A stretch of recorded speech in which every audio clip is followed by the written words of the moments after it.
नमस्कार। जगतगुरु भगवान श्री कृष्ण जी के चरणों में कृतज्ञतापूर्वक वंदन करता हूँ। सनातन संस्था एवं हिंदू जनजागृति समिति की ओर से धर्म संवाद के इस विशेष कार्यक्रम में मैं कार्तिक सालुंके आप सभी का हार्दिक स्वागत करता हूँ। बंधुओं, पिछले कुछ दिनों से हमने वामपंथियों द्वारा किस प्रकार से अत्याचार किए गए ये हमने देखा।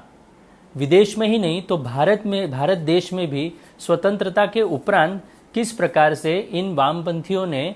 जो तत्कालीन शासन था उसका सहारा लेकर हमारे देश में एक द्वेष फैलाने का प्रयास किया। और ये द्वेष भी कैसा था तो कि मुसलमानों के लिए नहीं, ईसाइयों के लिए नहीं, केवल ये वामपंथ हिंदू धर्म के पीछे ही उन्होंने षड्यंत्र फैलाना शुरू किया। तो ये जो बातें थी ये हमने समझ कर ली। साथ ही हिंदू धर्म किस प्रकार से अंधश्रद्धा उसमें है, उसमें कितनी बुराइयां हैं, ऐसे गलत प्रचार इन वामपंथियों ने पिछले 70 वर्ष में हमारे देश में किया है। और उसी का परिणाम हम देख रहे हैं कि हमारे देश में आज ज़्यादातर सभी हिंदू जो हैं वो हमारे धर्म से, हमारी संस्कृति से कहीं ना कहीं तो दूर चले गए हैं। तो ये किस प्रकार से उन्होंने षड्यंत्र किया है ये हमने समझ कर लिया। आज भी हम इसी विषय को आगे लेकर जाने वाले हैं और इनका किस प्रकार से देश में इन्होंने हिंदुओं को विभाजित करने का एक गलत प्रयास किया है ये हम समझ कर लेंगे। हमारे साथ हिंदू जनजागृति समिति के राष्ट्रीय मार्गदर्शक सद्गुरु डॉक्टर चारुदत्त पिंगले जी उपस्थित हैं। नमस्कार सद्गुरु डॉक्टर पिंगले जी। नमस्कार कार्तिक जी। सद्गुरु डॉक्टर पिंगले जी, आपने हमें वामपंथियों द्वारा किस प्रकार से उन्होंने केवल हिंदुओं के लिए ही षड्यंत्र किया ये आपने हमें बताया, परंतु हमारे देश में जो हिंदुओं के त्यौहार होते हैं तो उन त्योहारों के माध्यम से कहीं ना कहीं तो हिंदुओं को संगठित करने का एक प्रयास, उसका उद्देश्य कहीं ना कहीं तो है। तो इन वामपंथियों ने हमारे इन त्योहारों को ही बदनाम करने का प्रयास किया है और उसके माध्यम से उन्होंने कहीं तो एक डिवाइड एंड रूल की पॉलिसी ही इम्प्लीमेंट करने का एक घिनौना प्रयास हमारे देश में किया है। तो ये षड्यंत्र क्या था, इसके बारे में आप हमारे दर्शकों को बताएं। कार्तिक जी, सबसे पहले एक यूरोप का बड़ा भ्रम और उनकी जो एक बड़ी गलती हुई है वो पहले हमको समझ कर लेने की आवश्यकता है। जिसे अंग्रेज़ क्रिश्चियनिटी को रिलीजन कहते हैं या इस्लाम स्वयं को मज़हब कहता है, तो ये भारतीय या वैश्विक स्तर पर जो संज्ञाएँ हैं उसमें ये पंथ की संज्ञाओं में आते हैं। और हिंदू धर्म है, सनातन हिंदू धर्म है, ये इसको धर्म इस संज्ञा में आता है। परंतु भारत की जो संस्कृत भाषा या भारतीय परंपरा के जो भाषा है उसमें शब्द भंडार इतना अमाप था कि उसने धर्म क्या है, पंथ क्या है, संप्रदाय क्या है, साधना मार्ग क्या है, ऐसे अलग अलग बातों को उन्होंने व्याख्या करके उन्होंने अलग अलग मार्गों को रखा था।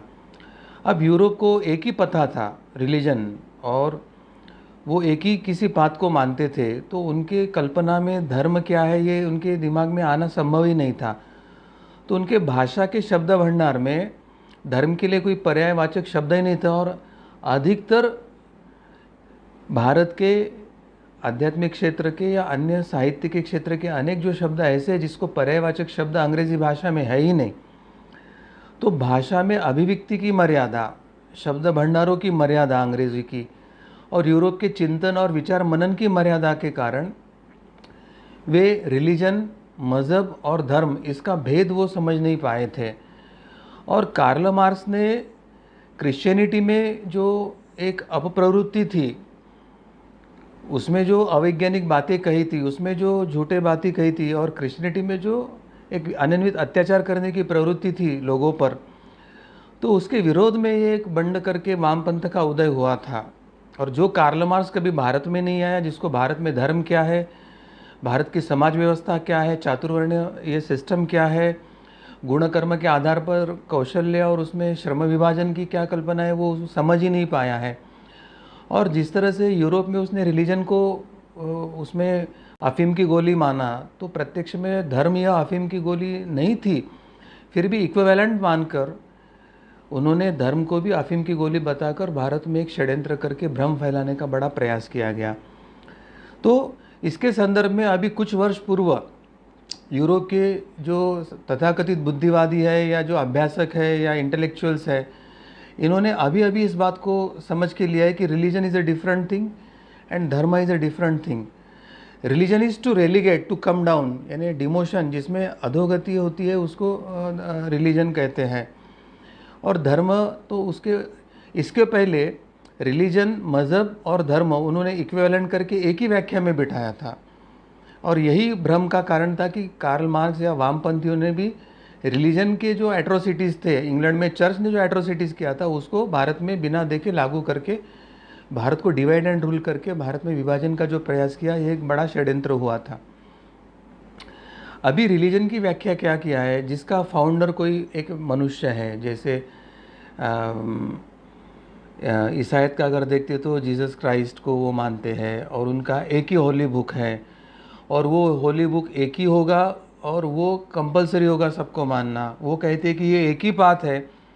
कि इस पाथ से ही आपको भगवान की प्राप्ति होगी, अन्य पाथ से नहीं मिलेगी। वो कहते हैं कि आपको यही स्वीकारना होगा, नहीं तो आपका उद्धार ही नहीं होगा। और फिर वो कहते हैं कि अगर आप इस पाथ को नहीं स्वीकारते तो आपको जीने का अधिकार भी नहीं होगा। तो only religion is a thought process limited for limited people, उनके बिलीवर्स, उस पर जो श्रद्धा रख रहे हैं, उस पर जो बिलीव करते हैं, उसी के लिए वो है, इतना ही कहते हैं। और यही जो व्याख्या है वही मज़हब को भी लागू होती है। मगर धर्म की संज्ञा करते समय ऑक्सफोर्ड ने अभी जो अमेंडमेंट किया है, धर्म को रिलीजन या मज़हब से अलग करके बताया है, उसमें वो कहता है कि मल्टीपल होली टेक्स्ट, यानी जिसका कोई एक धर्म ग्रंथ नहीं, अनेक धर्म ग्रंथ हो सकते हैं, जिसका कोई धर्म का संस्थापक कोई मनुष्य नहीं है और वो एक नहीं तो अनेक मार्गों का ईश्वर प्राप्ति के लिए है करके एक्सेप्ट करता है। वो कहता है कि आप ईश्वर को माने ना माने तो भी आप लिबरेट हो सकते हैं। वो कहता है कि आप मूर्ति पूजा करें ना करें तो भी आपको ईश्वर प्राप्ति हो सकती है। और वो केवल मनुष्य नहीं, यानी धर्म के आचरण करने वाले कोई लिमिटेड बिलीवर्स को नहीं, तो संपूर्ण मनुष्य जाति, और इतना ही नहीं तो प्राणी, वनस्पति और ये जो पंचमहाभूतात्मक सृष्टि है, आप, तेज, वायु, जल, आकाश, तो इन सबके संवर्धन और उद्धार और इसके वो विचार करता है। और इसलिए यह धर्म है और विश्व में धर्म एक ही है, हिंदू धर्म, और बाकी सब रिलीजन या अन्य है, ऐसे वो बताता है। तो ये एक जो गलती यूरोप ने किया था और उस एक गलती के आधार पर रिलीजन इज़ इक्विवेलेंट टू धर्म, मज़हब इज़ इक्विवेलेंट टू धर्म, और उस गलती के आधार पर वामपंथ भारत पर थोपना, यानी ये वामपंथ ने तो इंग्लैंड में यूरोप में तो भ्रम फैलाया था, मगर लोगों के ध्यान में आने के बाद उन्होंने तो उखाड़ के फेंक दिया वामपंथ को। मगर भारत के जो भोले भाले श्रद्धालु लोग थे, जो पाश्चात्य दृष्टि से अशिक्षित थे, उनको एक भौतिक जीवन का, विज्ञान के प्रगति का प्रलोभन देकर हम कैसे श्रेष्ठ है बताकर उनके दिमाग में ये जो वामपंथ भर के एक महाभ्रम भारत में फैलाया है, तो यह एक बड़ा पाप और एक षड्यंत्रकारी इनका ये रहा था। तो ये सबसे पहले हमें समझ कर लेना ऐसे आवश्यक है, ऐसे मुझे लगता है कार्तिक जी। और जब आपने जो प्रश्न पूछा है उसके तरफ मैं आ रहा हूँ, तो हिंदू धर्म के जो त्यौहार है वो मूलतः समाज में भेदभाव ना रहे, ना जाति के आधार पर, ना पाति के, ना भाषा, ना प्रांत, और सभी धर्मानुयायी त्यौहार के निमित्त से सामूहिक व्यासपीठ पर आए, वो एकत्रित हो, एक दूसरे से मिलजुल कर वो त्यौहार को मनाएं। क्योंकि हिंदू धर्म ये व्यष्टि और समष्टि की बात करता है। घर में जो पूजा अर्चा और घर में और व्यक्तिगत जीवन में हम साधना इत्यादि करते हैं वो व्यक्तिगत जीवन से निगड़ित है, और दूसरा है समष्टि जिसमें त्यौहार होते हैं या सामूहिक कुछ आयोजन होते हैं, तो जिसके माध्यम से फिर अपनी जात पात, भाषा, प्रांत या आर्थिक स्थिति ये सब को भूलकर हमको एकत्रित आके वो मनाना पड़ता है। और उसका दूसरा उद्देश्य रहता है कि सामूहिक रूप से हम धर्म, परंपरा, संस्कृति से उससे जोड़े जाते हैं और हमारी आस्था एक ही दिशा में जाती है। तो ये दोनों मुख्य उद्देश्य ये त्यौहार के रहते हैं। और जब वामपंथों को ये ध्यान में आया कि त्यौहार इनको संगठित रखता है, इनमें ऊंच नीच हो या आर्थिक स्थिति पे ऊंच नीच हो या अन्य कोई भी जात पात, भाषा, प्रांत ये विभाजन हो, तो वो भूलकर लोग एक होते हैं, तो ये वामपंथ के षड्यंत्र के लिए हानिकारक बात थी। तो उन्होंने, और दूसरी जो बात थी कि लोग एकत्रित आने के बाद उनकी धर्म की आस्था बढ़ती है, संस्कृति पे आस्था बढ़ती है, उनके धर्म परंपराएं रूढ़ी या अन्य जो है धार्मिक इतिहास है, इस पर आस्था बढ़ती है। तो ये वामपंथ को भारत में जड़ें जमाने के लिए एक संकट जैसा था। तो ये जानकर वामपंथियों ने हमारे त्योहारों के ऊपर उन्होंने बदनामी की एक प्रक्रिया शुरू करके भारत को एक विखंडित विघटित करने का डिवाइड एंड रूल की पॉलिसी, यानी अंग्रेज़ों का मुखौटा डिवाइड एंड रूल थी और वामपंथ का डिवाइड एंड रूल डायरेक्टली ना बता के ऐसी योजना भी लागू करते थे कि जिसका परिणाम डिवाइड एंड रूल में होता था। तो ये दोनों चोर चोर मौसेरे भाई जैसे अंग्रेज मिशनरी हो या अंग्रेज राज्यकर्ता हो या वामपंथी हो, ये एक ही तरह का अभियान लेके भारत में आए थे और वो कैसे वो कर रहे थे वो भी हम जान के लेंगे। अब मूलतः कई वर्षों से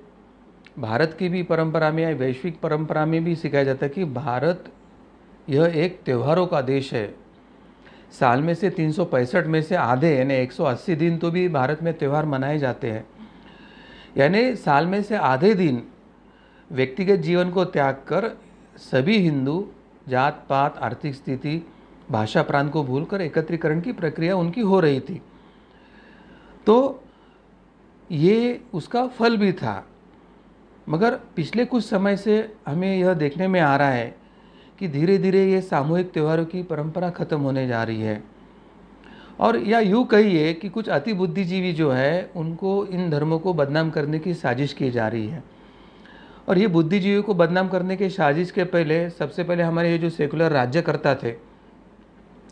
उन्होंने क्या किया, अपने वोट बैंक पॉलिटिक्स के तहत सार्वजनिक त्यौहार के जो मंडल है, चाहे गणेश उत्सव मंडल हो, नवरात्रि उत्सव मंडल हो या रामनवमी का मंडल हो या जन्माष्टमी का मंडल हो, तो उनको आर्थिक फंडिंग देके अपना एक राजकीय वजन वहाँ पे उपयोग करना शुरू किया। और फिर राजकीय वजन करके धार्मिक बातों के बजाय सिनेमा दिखाओ, सिनेमा के गाने बजाओ या ब्रेक डांस कॉम्पिटिशन रखो, इस तरह से उसमें से धर्म को हटाकर एक भौतिकता लाने का उन्होंने प्रयास किया था। और उसके बाद अब ये वामपंथियों का असली षड्यंत्र शुरू हो गया। उन्होंने क्या किया कि इस त्योहारों को बदनाम करने का प्रयास करके लोगों को धर्म की आस्था ही दूर हो जाए, लोग धर्म से ही दूर हो जाए और लोग अपने ही त्यौहार और धर्म को वो नीच कहे या पिछड़ा कहे, इस तरह की उन्होंने परिस्थिति निर्माण किया है। अंग्रेज़ों ने 1857 में जो उनके विरोध में उठा हुआ था, 1857 का जो समर हुआ था, उसमें से उन्होंने भारत की शिक्षा और संस्कृति नष्ट करने का उन्होंने एक अपना तरीका लागू किया था। इसमें उन्होंने क्या किया, सबसे पहले सती प्रथा के झूठे आंकड़े दिखाकर भारत को बदनाम करने की प्रक्रिया किया था। प्रत्यक्ष में सती प्रथा नाम की कोई प्रथा भारत में प्रचलित ही नहीं थी, परंतु किसी अपघात में या किसी गुनाह में किसी स्त्री को जलाया गया हो तो उसको इस तरह से सती प्रथा के विक्टिम बनाकर एक झूठे आंकड़े दिखाकर ऐसे प्रचारित किया कि भारत में सती प्रथा बहुत प्रचलित है। दूसरी बात है कि जाति प्रथा तो थी, मगर एक दूसरे से परस्पर समन्वय से वो चल रहा था और उसमें आपस में भेद नहीं था। गुरुकुल में सभी जाति के विद्यार्थी शिक्षण लेने आते थे। स्त्री पुरुष का सामूहिक शिक्षण का केंद्र गुरुकुल थे। सभी जाति वर्ग विशेष से शिक्षक भी हुआ करते थे और भारत में 7 लाख गुरुकुल थे और 73% साक्षरता 1820 के आसपास भारत में थी। परंतु जब उनको ख्याल में आया कि ये इनकी जाति की एकरूपता और परस्पर समन्वय यह अंग्रेज़ों की सत्ता भारत में कायम करने के लिए बाधा बन सकती है, डिवाइड एंड रूल के पॉलिसी के तहत इनके जाति में उनके झगड़े लगाना आवश्यक है। और यह जानने के बाद जो अंग्रेज़ों ने गलत तथ्य लिखकर भारतीय संस्कृति को अपमानित करना शुरू कर दिया, जाति में संघर्ष कैसे हो इसके लिए उन्होंने जब झूठी योजनाएं बनाकर षड्यंत्र रचाकर ऐसे विवाद खड़ा करना शुरू कर दिया, तो इससे एक वो डिवाइड एंड रूल के पॉलिसी में कुछ मात्रा में प्रारंभ में सफल हुए, ऐसे हमें ध्यान में आता है। और ये गलत तथ्य लिखकर प्रचलित या प्रचारित करने की दृष्टि से अंग्रेज़ों ने दूसरा षड्यंत्र किया। उन्होंने क्या किया कि भारतीय जो मूल ग्रंथ थे और हमारी जो शिक्षा व्यवस्था का एक अभ्यासक्रम की पुस्तकें थी, उसमें उन्होंने कई गड़बड़ियाँ करना शुरू कर दिया। झूठे कुछ कहानियाँ, झूठे उतारे डालकर उसमें उन्होंने उसको सही है ऐसा बताने का प्रयास किया। तो ये दूसरा एक झूठ बताने के लिए दूसरा झूठ उन्होंने शुरू किया। और इसका उद्देश्य क्या था कि भारतीय युवा सिर्फ वही सत्य पढ़े जो अंग्रेज़ उन्हें पढ़ाना चाहते हैं, मगर वो प्रत्यक्ष में सत्य नहीं है, वो उनका एक झूठा तथ्य था कि जिसको वो सत्य करके पढ़ाना चाहते थे। और उनका दूसरा उद्देश्य था कि अ, ये जो युवा है तो वे कभी अपने जो गौरव में उनका अतीत है, तो गौरव में अतीत के विषय में वो जानने की उनकी इच्छा ही ना हो, कि मुझे सत्य जानने का उसके मन में इच्छा ही ना रहे। इस प्रकार का ये झूठ इतना कठोरता से लिखा था कि युवक आज भी ऐसी हमें दिखता है कि बहुत से भारत के जो वामपंथी है वो तथ्य को जानना ही नहीं चाहते कि धर्म में क्या था। तो वो अंग्रेज इस मात्रा में अभी सफल हुए ऐसे दिखाई दे रहा है। और ये जो भारत के वामपंथी भी है, चूँकि ये प्रारंभ में कुछ यूरोप में जाके पाश्चात्य शिक्षा में पढ़े थे और कुछ भारत में जो यूरोप ने उनकी शिक्षा संस्थाएं खड़ी किया था उसमें पढ़े हुए थे, तो वो पढ़ाई करते समय उनको क्रिश्चियनिटी की और बाइबल की सीख उन्होंने दिया था और उनके मन में पहले से ही हिंदू धर्म और भारतीय परंपराओं के प्रति एक घृणा निर्माण हो जाए, इस तरह का उनके सामने झूठा तथ्य रखकर उनको गुमराह किया था, उनके मन अंदर भ्रम फैलाया था। मगर अपने स्वधर्म, स्वशिक्षा, स्व परंपरा के बारे में भ्रम निर्माण करते करते अंग्रेज़ों ने, वामपंथियों ने दूसरी एक ये जो बात किया था कि इसके साथ साथ भारतीय युवकों के मन में, चाहे कार्ल मार्क्स हो या स्टालिन हो, इनके विचारों को वो स्थापित करना चाहते थे और उस विचारों के आधार पर फिर वही भारतीय युवक अपने धर्म को भारत में ही नष्ट कर सके, ऐसी परिस्थिति वो निर्माण करना चाहते थे। ऐसी योजना के तहत ये अंग्रेज़ और वामपंथी उन्होंने षड्यंत्र करके भारत में किया और उसको दोनों तरह से समर्थन देने वाला जो हमारा पहला भारत सरकार था कांग्रेस पार्टी का, और हमारे पहले प्रधानमंत्री थी सोवियतपंथी वामपंथी जो नेहरू थे, तो इन्होंने इन सबको स्वतंत्रता के बाद राजाश्रय देकर ये षड्यंत्र को आगे जारी रखा। ये बड़ा पाप उन्होंने किया था। अब इन सभी बातों का परिणाम क्या हुआ, तो वामपंथियों ने अंग्रेजों से भी 2 कदम आगे बढ़कर हिंदू समाज की परंपराएं तथा जो त्यौहार थे, तो त्योहारों के विषय में गलत बातें, ये जो भारत का पाठ्यक्रम वो पाठ्यक्रम बनाने का अधिकार इन वामपंथियों के हाथों में नेहरू ने दे दिया था। तो त्यौहार या परंपरा के बारे में गलत बातें ही पाठ्यक्रम में डालना इन्होंने शुरू कर दिया। तो हमारे ही विद्यार्थी अपने ही धर्म और परंपरा के विरोध में वो पढ़ रहे हैं और उनको पता ही नहीं कि हमको जहर पिला रहे हैं और हम जहर पीकर उसके विक्टिम हो रहे हैं। वास्तविकता में भारत के सभी समाज इन त्योहारों के अवसर पर एकजुट होकर उन्हें मनाने थे, परस्पर प्रेम और सहयोग से मनाते थे, भाईचारा रहता था और धर्म के प्रति उनकी कृतज्ञता और समर्पणता और उनका जो एक कार्य के प्रति जो ये था वो उसमें व्यक्त होता था। परंतु वर्तमान में अब उन्होंने अंग्रेज़ों की किताबों के उदाहरण देते हुए, चाहे सामाजिक विज्ञान की पुस्तकें हो या इतिहास में, भारत के विषय में जो बहुत सी जो नकारात्मक बातें डाली थी, तो उसकी चर्चा होने के कारण धीरे धीरे समाज इन त्योहारों से दूर जाने लगा। अब कुछ वामपंथियों में जैसे अपवादात्मक थे, जैसे ऐसे डांगे, इन्होंने वामपंथी होने के बावजूद भी जब भारत का गौरवमय इतिहास के बारे में उन्होंने लेखन शुरू किया था और वेदों के विषय में जब सच्चाई लिखने का उन्होंने प्रयास किया, तो वामपंथियों ने एक कॉमरेड डांगे पर कई इल्ज़ाम लगाते हुए सबसे पहले उन्हें पार्टी के बाहर कर दिया। यानी षड्यंत्र देखिए, आप वेदों का विरोध करो, भारतीय धर्म परंपराओं का विरोध करो, भारतीय जो भी गौरवशाली इतिहास है, परंपरा है, उसका विरोध करो तो आप वामपंथी बन सकते हैं। मगर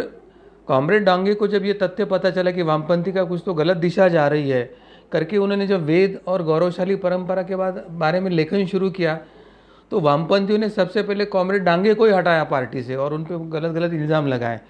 मगर यही वामपंथी पार्टी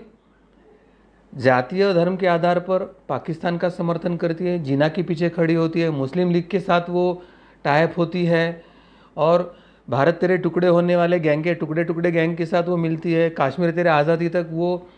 कश्मीरी विघटनवादी, अलगाववादी, आतंकवादियों के साथ जाती है। मगर हिंदू विरोध और भारत विरोध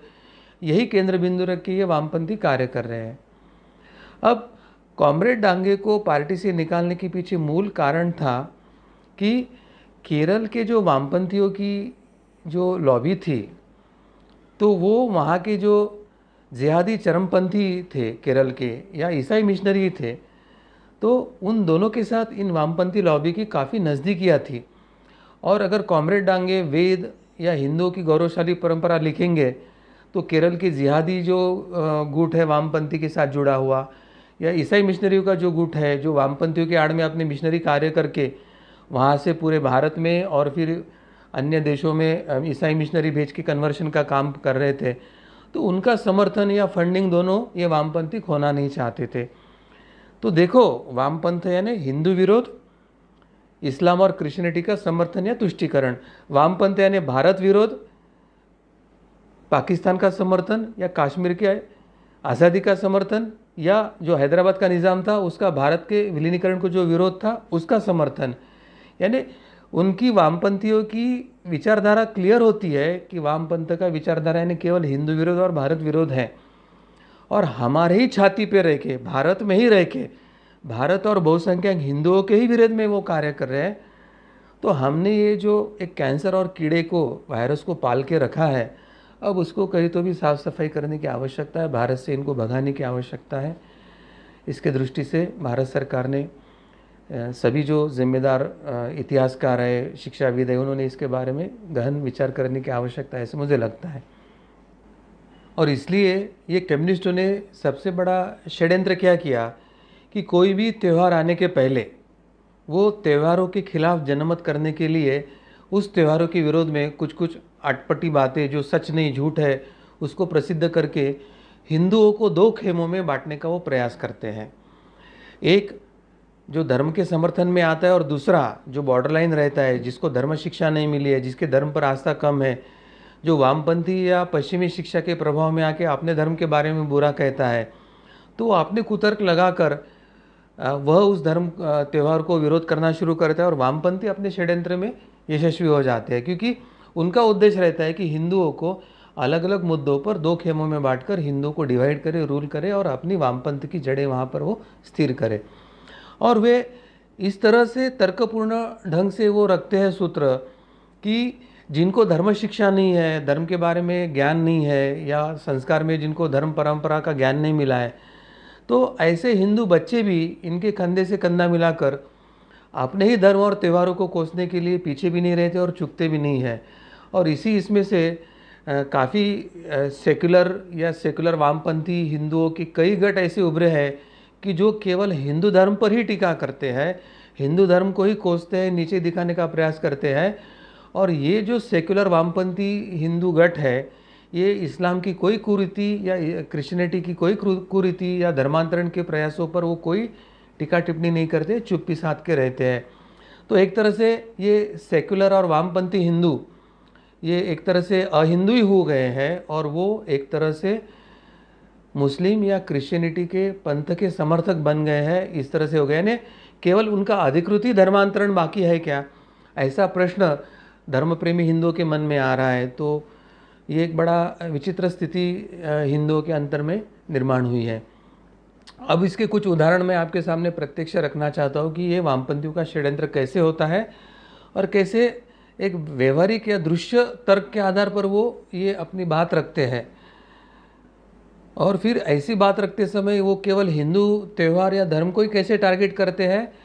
और वही जब बात अगर क्रिश्चियनिटी और इस्लाम को लागू होती है तो कैसे उस बातों पर चुप्पी रहते हैं या उसको साइडलाइन करके वो उनका समर्थन करते हैं। तो ये दोनों तरफ की जो दोगली नीति है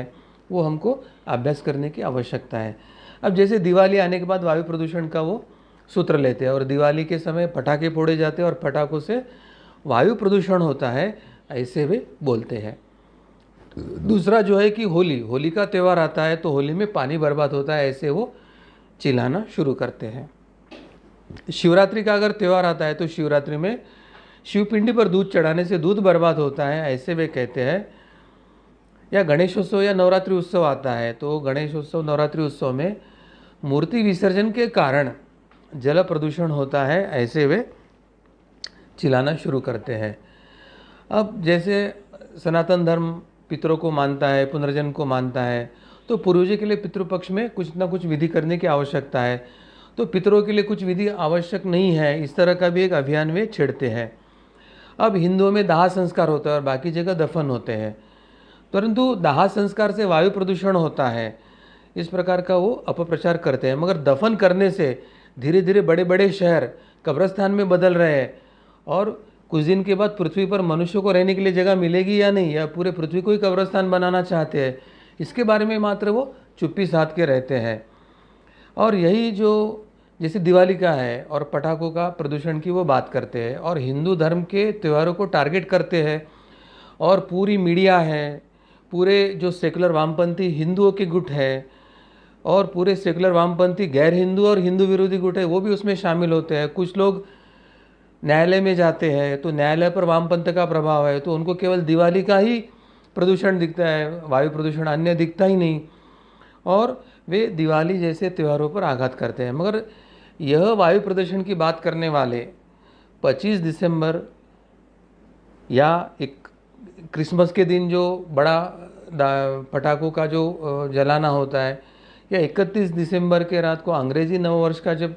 वो मनाने की प्रक्रिया होती है, उसमें जो पटाखे फोड़ने से वायु प्रदूषण होता है, तो ये दोनों दिनों के समय वो वायु प्रदूषण के लिए ये वामपंथी है या सेकुलर वामपंथी जो हिंदुओं का ही अलग हुआ, जो गैर हिंदू गठ बन गया एक, और दूसरा है कि गैर हिंदू है जो हिंदू धर्म पर ही आघात करने चाहते हैं, वे क्रिसमस हो या अंग्रेजी नववर्ष हो, उस समय पटाखे और वो वायु प्रदूषण के लिए चुप्पी साध लेते हैं। तो ये जो दोहरी नीति है वामपंथ की, वो अब भारत के हर व्यक्ति को, चाहे पुलिस हो, प्रशासन हो, न्याय व्यवस्था हो, ये दोगली है, ड्यूअल पॉलिसी है, ये असमानता है, ये डिस्क्रिमिनेशन है, ये भेदभाव है हिंदुओं के साथ, इस आधार पर लेकर ये नई जो विषमता इन्होंने भारत में निर्माण किया है, उसके विरोध में संघर्ष करके इसको मिटाने की प्रयास करने की आवश्यकता है। जैसे ही गणेशोत्सव या नवरात्रि उत्सव आते हैं तो ये जल प्रदूषण की बात करते हैं कि मूर्ति विसर्जित करने का जल प्रदूषण होता है। अब मूलतः शास्त्र के मुताबिक चिकनी मिट्टी या काली मिट्टी से मूर्ति बनाना शास्त्र है, मगर अब आधुनिकता के नाम पर ये कोई कागज़ की बना रहा है, कोई प्लास्टर ऑफ पेरिस की बना रहा है, तो ये गलत है। मगर सरकार उसको प्रतिबंधित करने के लिए कोई कानून नहीं बनाती है कि केवल आप मिट्टी की ही बनाइए, अन्य नहीं बनाना चाहिए, तो इसके लिए कानून नहीं बनाती है। और फिर ये जब हिंदू विरोधी वामपंथी सेकुलर लॉबी है, वो जब जल प्रदूषण के बारे में मूर्ति विसर्जन की बात करती है, तो वो गणेशोत्सव और नवरात्रि उत्सव को प्रतिबंधित करके अब कृत्रिम टैंक वगैरह बना के उसके वो अभियान कर रहे हैं। तो ये हिंदू विरोधी षड्यंत्र को वो लागू है। मगर ईद के समय जब पशुओं की हत्या होती है और पशुओं की हत्याओं का जो खून है वो नाली और गटर से बह के पूरे नदी का पानी लाल हो जाता है और वहाँ पर जल प्रदूषण होता है, या बड़े बड़े गटर और सीवेज और ये है, उनको शुद्धिकरण करके ही नदियों में पानी में छोड़ना चाहिए, मगर उनको वो शुद्धिकरण की प्रक्रिया के लिए कोई फोर्स नहीं करते और सीधे गटर और सीवेज चाहे गंगा या यमुना जैसे पवित्र नदियों में छोड़ा है। आप दिल्ली की स्थिति देखिए, क्या स्थिति है, दिल्ली के पहले की जमुना की स्थिति और दिल्ली के बाद की जमुना के प्रदूषण की स्थिति। ये जो इंडस्ट्रियल वेस्ट है, केमिकल वेस्ट है, जो पानी में छोड़ने के बाद बहुत बार एक्वेटिक एनिमल्स जो है वो मर जाते हैं, परंतु उसके लिए प्रक्रिया के लिए वो बाध्य नहीं करते हैं। उनके जो लोग हैं पैसा खाते हैं और वो जल प्रदूषण को अलाउ करते हैं। तो बाकी सब प्रदूषण की तरफ आंखें बंद करने वाले ये सरकार और ये वामपंथी, और ये केवल मूर्ति गणेश जी के और नवरात्रि की विसर्जन करने के लिए जब ये अभियान चलाते हैं, तब उनका हेतु स्पष्ट हो जाता है कि उनका जल प्रदूषण से कोई संबंध नहीं। उनका उद्देश्य है कि हिंदू धर्म पर आघात करो, हिंदू धर्म को त्योहारों के नाम पर एक प्रदूषण के आधार पर एक धर्मनिष्ठ और धर्म में रहकर भी धर्म विरोधी ऐसे एक नई लॉबी खड़ी करो, और कुछ लोगों की जो श्रद्धा धर्म पर है उसको तोड़ो और उनको वामपंथ के गुट में जुड़ाओ। तो ये भयंकर षड्यंत्र वामपंथियों का भारत में चल रहा है, इसका पर्दाफाश करके ये करना चाहिए। अब मुहर्रम में जब ताबूत निकलते हैं तो वो ताबूत भी वो जल में ही, नदी में ही विसर्जन करते हैं, मगर एक भी वामपंथी, एक भी सेकुलर जमात, चाहे हिंदू हो वो या गैर हिंदू हो, ना मुहर्रम के ताबूत के बारे में, ना बकरी ईद में होने वाले प्रदूषण के बारे में, ना तो 31 या 25 दिसंबर को क्रिसमस या नववर्ष को होने वाले वायु प्रदूषण, कभी वो कुछ बात नहीं करते हैं। और ये कोरोना ने वायु प्रदूषण या जल प्रदूषण के संकट का पर्दाफाश किया है। आप उद्बत्ती जलाते हो तो प्रदूषण होता है, मगर लोग इतने सिगरेट पी रहे और सिगरेट का धुआं छोड़ रहे तो उसके प्रदूषण के लिए ये चिल्लाते नहीं, आप उद्बत्ती मत जलाइए। आप दाह संस्कार मत कीजिए, दाह संस्कार करने से धुआं आता है और वो जल प्रदूषण कर रहा है, वायु प्रदूषण कर रहा है। पर प्रतिदिन इतने सिगरेट पीकर लोग धुआं फेंक रहे हैं और cigarette is dangerous to health और कैंसर हाथ होता है लिखा है, परंतु सिगरेट पे बैन हो इसके लिए उनका अभियान नहीं चल रहा है। दिल्ली में अगर व्हीकुलर स्टेटस देखते हैं तो व्हीकल में से इमिशन होने वाला जो कार्बन है या मीथेन वगैरह जो गैस है, उसके कारण जो पोल्यूशन लेवल दिल्ली का हाई था, तो लॉकडाउन के बाद जैसे ये ट्रांसपोर्टेशन ठप हो गया था तो 15 दिन में दिल्ली का प्रदूषण बिल्कुल निग्लेजिबल हो गया था। और सबसे महत्व की बात कि 1 महीने के अंदर ओजोन लेयर में जो डैमेज होके एल नीनो जो इफेक्ट आ रहा था, तो नेचर्स ने सेल्फ हीलिंग करके स्वयं को हील कर लिया और ओजोन लेयर पूरा रिकवर हो गया। तो ना तो मूर्ति विसर्जन का जल प्रदूषण से संबंध था, ना तो दहन, शव का दहन करने से वायु प्रदूषण हो रहा था, मगर ये जो actual industrial pollution, vehicular pollution हो रहा था, तो मॉडर्न साइंस इसके कारण जो इन्वेंशन जो हो रहे हैं, नए नए हमारे जो इक्विपमेंट्स हम यूज़ करें उसके कारण जो पोल्यूशन हो रहा था, तो उसके तरफ अनदेखी करके धर्म पर आघात करने की इनकी जो वृत्ति थी उनका पर्दाफाश ये लॉकडाउन ने किया। और जैसे ये व्हीकुलर ट्रांसपोर्टेशन रुक गया था तो सब तरफ का पोल्यूशन लेवल नॉर्मल हो गया था, नेचर सेल्फ हीलिंग हो गया था। तो इससे यह सिद्ध हो गया है कि वामपंथियों का जो ये प्रदूषण का आड़ में जो है वो हिंदू धर्म पर आघात करने का षड्यंत्र है। वही जो बात लेकर हिंदू धर्म पर आघात करते हैं, तो वो वही बात जब वो इस्लाम और क्रिश्चियनिटी के साथ आती है तो वहाँ चुप्पी साधते हैं और हिंदुओं को 2 खेमों में बांटे, एक धर्म का समर्थन करने वाला और एक धर्म को विरोध करने वाले। यह उद्देश्य उनका सफल होता है। और हिंदू धर्म के अंदर ही हिंदू धर्म की आस्था टूटने वाले लोगों को वो एकत्रित करके अपना वामपंथ और सेक्युलर जमात का समर्थन वो बढ़ाते हैं। तो ये जो त्योहारों के माध्यम से उनका षड्यंत्र चल रहा है, तो उसकी इतनी व्यापकता है कार्तिक जी, जो अभी हमको घर घर में जाके हर हिंदुओं को समझाने की आवश्यकता है। जी सदगुरु डॉक्टर पिंगले जी, आपने जो हमें यहाँ पर बताया तो हम सभी को ये ध्यान में आया होगा कि हिंदुओं के त्योहार जब आते हैं तो किस प्रकार से इन वामपंथियों ने एक विकृत स्वरूप देने का हमारे त्योहारों को प्रयास किया है। जब गणेश उत्सव आता है तब ये हमारी बदनामी करते हैं, प्रदूषण हो रहा है। जब होली आती है तब प्रदूषण हो रहा है। जब महाशिवरात्रि के समय दूध चढ़ाया जाता है तो किस प्रकार से दूध का व्यर्थ किया जा रहा है ये बताया जा रहा है। परंतु ये वामपंथी 31 दिसंबर के दिन जो प्रदूषण होता है उसके बारे में कहीं नहीं बोलते हैं। ईद के समय में मुसलमानों द्वारा जो प्रदूषण किया जाता है, जल प्रदूषण होता है, इसके बारे में कोई कुछ नहीं बोलता है। तो ये जो इनका दोगलापन है ये समझ कर लेने की महत्वपूर्ण आवश्यकता है, क्योंकि आज इसी के माध्यम से ये हमारे हिंदुओं को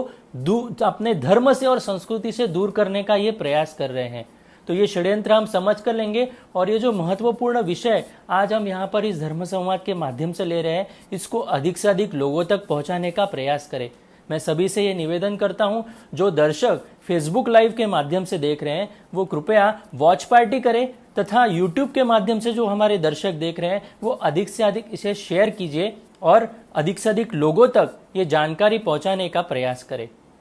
आपको ये विषय सुनते समय यदि कुछ शंका निर्माण हो रही हो या कुछ आपके सुझाव हो तो आप अवश्य अपने चैट बॉक्स पर और कमेंट बॉक्स पर भी लिखकर दे सकते हैं। साथ ही ये हिंदुओं को संगठित करने के लिए, हिंदुओं को एकत्रित आने की दृष्टि से संस्था द्वारा एवं हिंदू जन जागृति समिति द्वारा अखिल भारतीय हिंदू राष्ट्र अधिवेशन का आयोजन हो रहा है। आप स्क्रीन पर देख सकते हैं, आप भी इस अधिवेशन में सहभाग ले सकते हैं। इसका उद्देश्य यही है, भारत में पुनः एक बार हिंदू राष्ट्र की स्थापना हो, भारत पुनः एक बार विश्व गुरु बने, इस उद्देश्य से ही ये अधिवेशन हो रहा है। आप सभी इस अधिवेशन का हिस्सा बने, ऐसे मैं सभी से निवेदन करता हूँ। भगवान श्री कृष्ण जी की असीम कृपा से धर्म संवाद का आज का यह विशेष कार्यक्रम यहीं पर संपन्न हुआ, ऐसे मैं घोषित करता हूँ। नमस्कार।